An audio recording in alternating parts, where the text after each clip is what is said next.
자, 49번 문제를 보도록 하겠습니다. 49번 문제는 관람 의문 표현들에 관한 설명으로 옳은 것은, 자, 49번 출제 포인트는 관람 없는 표현들에 관한 문제가 되겠습니다. 그러면 지문을 가지고 한번 설명해 보도록 하겠습니다.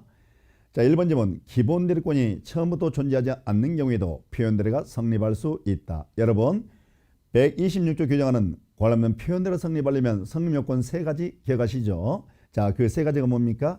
첫째, 뭐가 있을까? 기본 대리권이 있어야 됩니다. 두 번째, 월권의 행위가 있어야 되겠죠? 세 번째, 상대방의 정당한 이유가 있어야 됩니다. 그러면 처음부터 기본 대리권이 없습니다. 그럼 요건을 갖추지 못했죠? 그러면 이때는 관람 없는 표현대리 자체가 성립할 수가 없다라고 해야 되겠죠. 기본 대리권이 없다라면.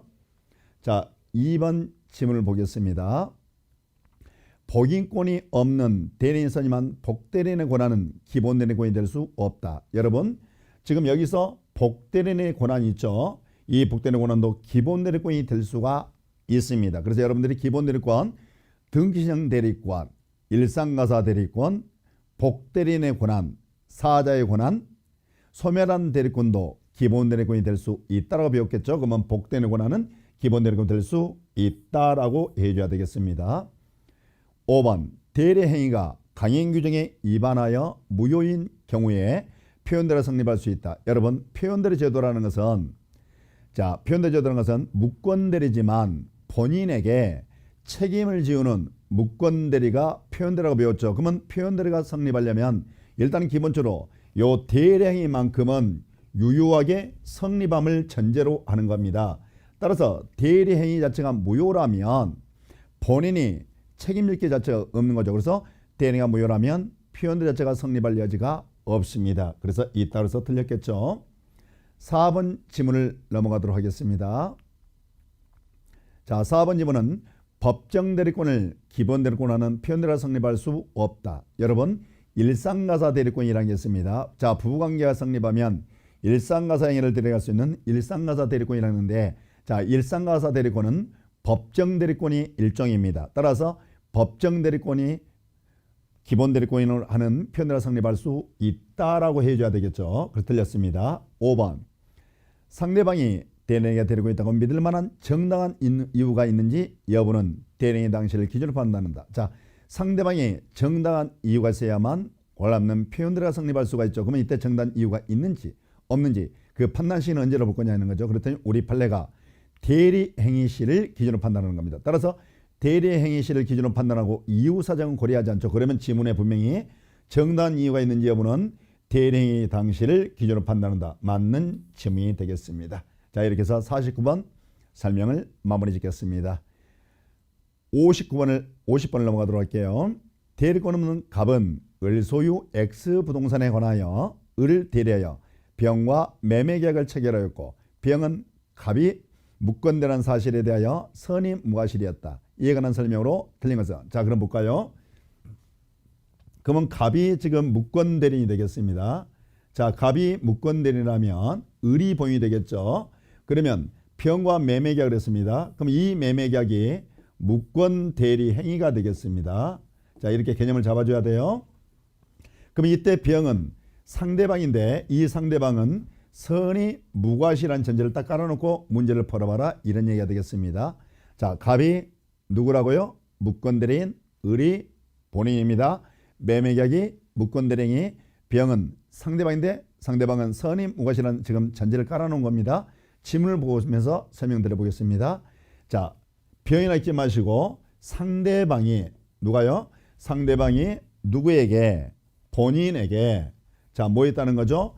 채굴을 했다는 겁니다. 자, 채굴을 했는데 기한 내에 본인이 확답을 바라지 않았을 때 추인한 것을 묻느냐, 추인 것을 묻느냐, 이 얘기를 묻고 있는 거죠. 자, 우리 이렇게 배웠죠.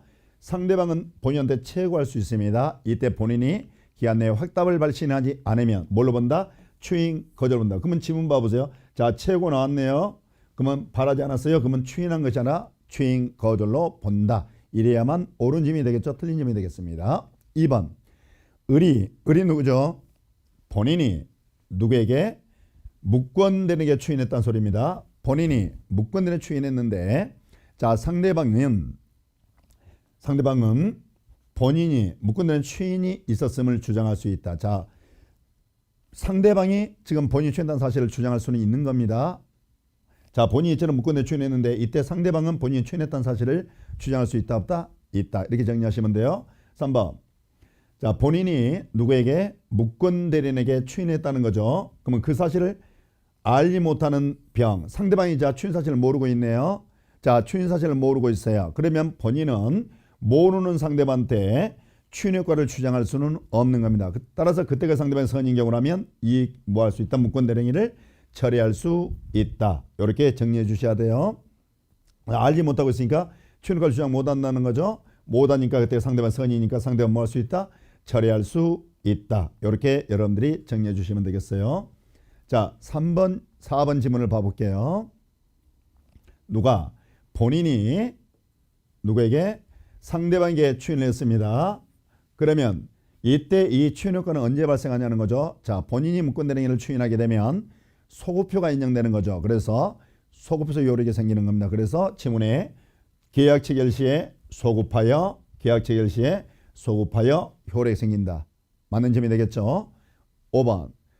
을이 본인이 상대방 추인 거절해 버립니다. 여러분, 추인 거절 나오면 무권되는 책임 문제가 발생하는 겁니다. 그러면 추인을 거절했다는 거죠. 그럼 본인이 추인 거절하게 되면 자, 무권대리인은 상대방한테 책임을 져야 됩니다. 이때 상대방 선임 무과실이죠. 그리고 무권대리인 행위 능력자야 됩니다. 그럼 봐볼까요?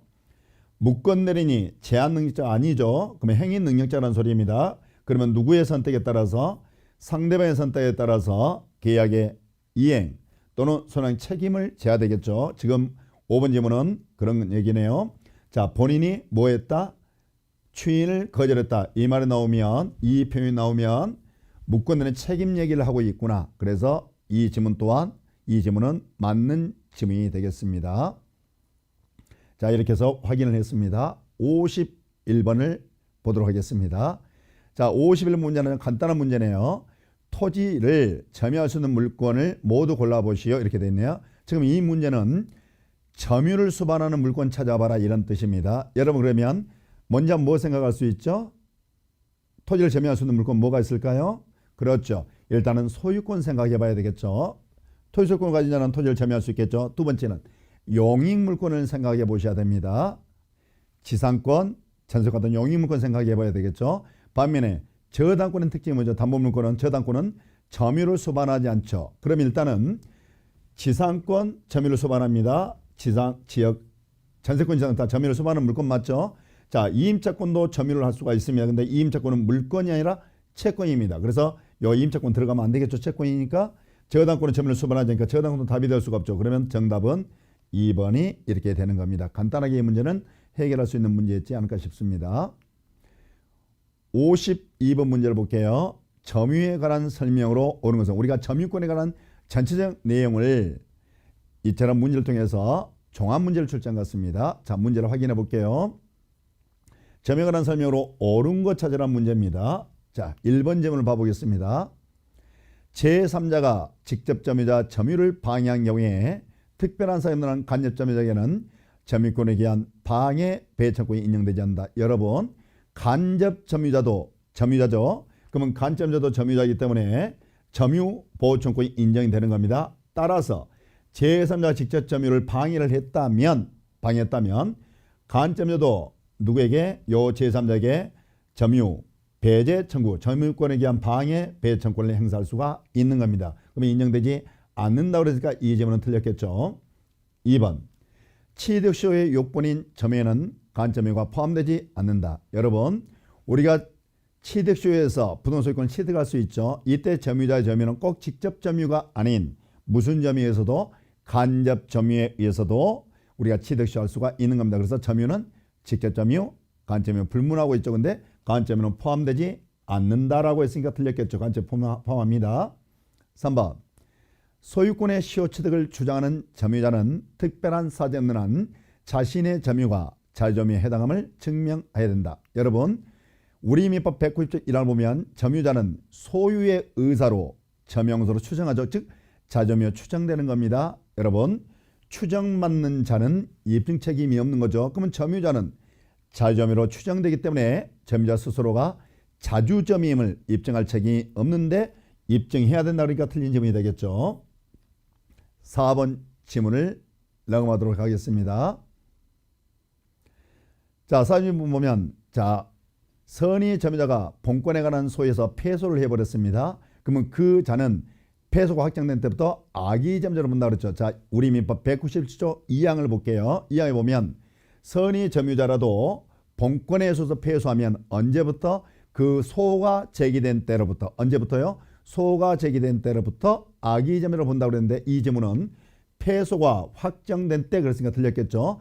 선의 점유가 악의 점유로 바뀌는 시점은 지문처럼 패소가 확정된 때가 아니라 소가 제기된 때 이래야만 옳은 지문이 되겠죠. 5번 지문 보겠습니다.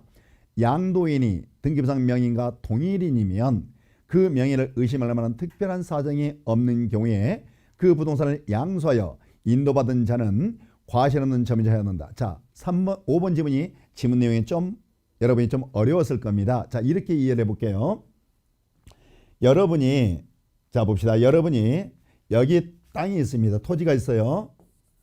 자, 이게 갑의 소유입니다. 여러분이 갑으로 토지를 매수했습니다. 여러분 매수인이라고 할게요. 자, 매수인입니다. 그럼 우리가 무과시점유는 추정하지는 않습니다. 그런데 보니까 매도인 누구죠? 매도인입니다. 매도인이 갑이죠. 근데 이 토지가 갑 명의로 소유권 등기가 되어 있습니다. 그러면 등기 명의는 누구죠? 갑이죠. 그러면 이처럼 매도인과 등기 명의인이 동일하네요. 그러면 이때는 요 매수인은 무과실 점유로 본다는 얘기입니다. 그럼 여기서 매수인이라는 게 양수인이 되는 거죠. 그러면 양도인이 판 사람이죠. 매도인 이렇게 생각하시면 돼요. 양도인이 등기부상 명의인과 동일하다는 거죠. 그러면 이때는 양수인 즉 매수인의 점유는 무과실 점유로 본다라는 내용이 되겠습니다. 그래서 이 5번 지문은 옳은 지문이 되겠습니다. 그래서 5번은 이런 뜻이에요. 자, 매도인과 등기 명인이 동일한 경우라면 이 매수인은 무슨 점유로 본다? 무과실 점유로 본다는 이 판례 내용을 이렇게 지문을 이렇게 만들어 놓은 겁니다.